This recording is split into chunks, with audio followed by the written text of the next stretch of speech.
रंग महल में अजब शहर में आ जा रे हंसा भाई, निर्गुण राजा पे सिरगुण सेज बिछाई। संसार यही है, निर्गुण आधार पर सगुण महल खड़ा हुआ है। जो कुछ भी हमें दिखाई देता है वो तो सगुण सगुण ही है, लेकिन उसका आधार निर्गुण है। हंस किसके लिए प्रयोग करते हैं कबीर? आपके लिए, आपके सत्व के लिए हंस। ठीक है, तो रंग महल में अजब शहर में आ जा रे हंसा भाई, निर्गुण राजा पे सिरगुण सेज बिछाई। ये विवरण है संसार का, ये सत्य है संसार का। निर्गुण आधार और सगुण विस्तार। ठीक है, निर्गुण आधार पर सगुण विस्तार।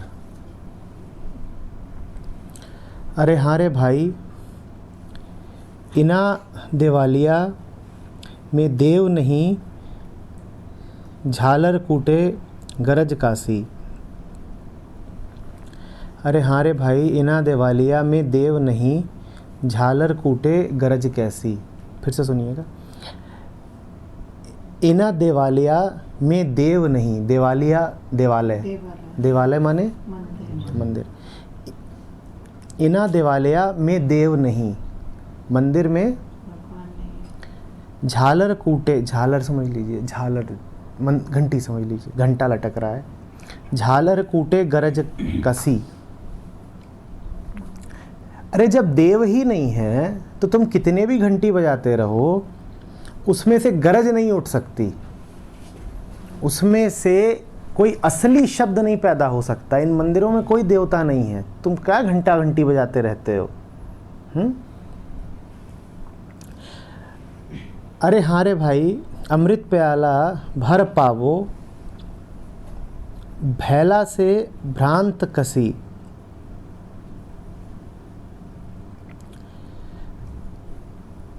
अरे हाँ रे भाई, उससे पहले है, बेहद की तो गम नहीं, नुगुरा से सेन कसी।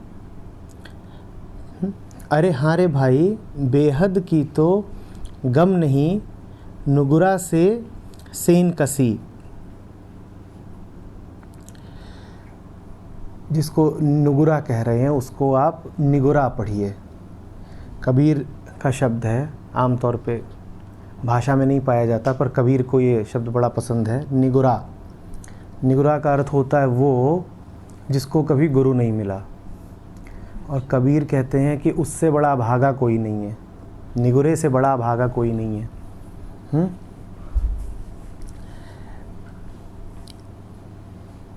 बेहद की तो गम नहीं, गम माने जाना, गमन। तो गम को समझ लीजिए आप रास्ता भी कह सकते हैं जिस पर जाया जाता है। कह रहे उस बेहद तक तो कोई रास्ता जाता नहीं, मात्र एक ही रास्ता जाता है, उस रास्ते का नाम है गुरु। बेहद माने कौन? जो असीम है, बेहद माने असीम। उस तक कोई रास्ता जाता नहीं, मात्र एक ही रास्ता ले जाता है, गुरु। लेकिन नुगुरा से सेन कसी, ये बातें निगुरे से कैसे करूं मैं? ये मैं कहता भी रहूँगा, निगुरे को नहीं समझ में आएंगी कि बेहद तक कोई रास्ता ले भी जा सकता है।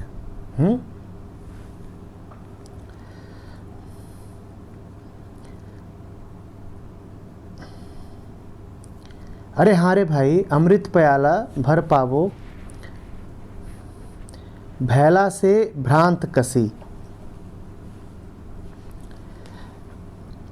अमृत प्याला भर पावो, भैला से भ्रांत कसी।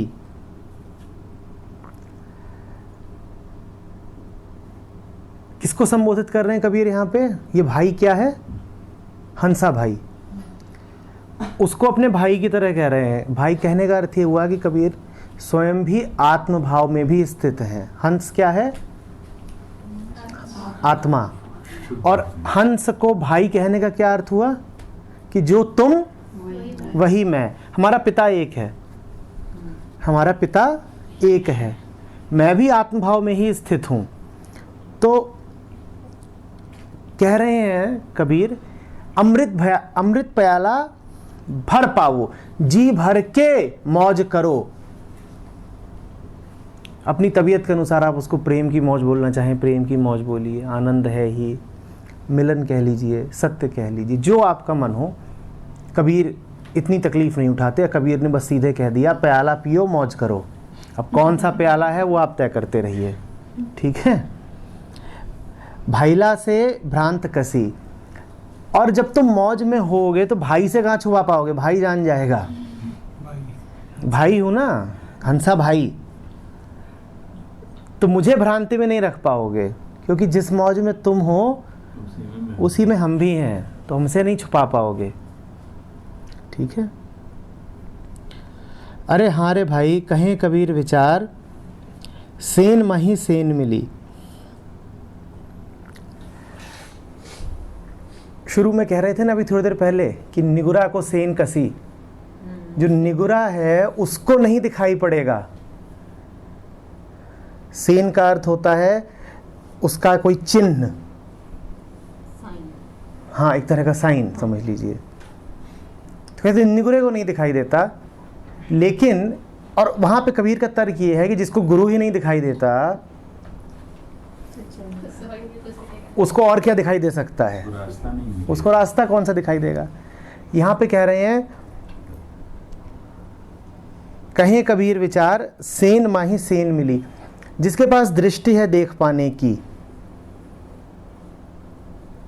उसको दृश्य और ज्यादा दिखाई देता है।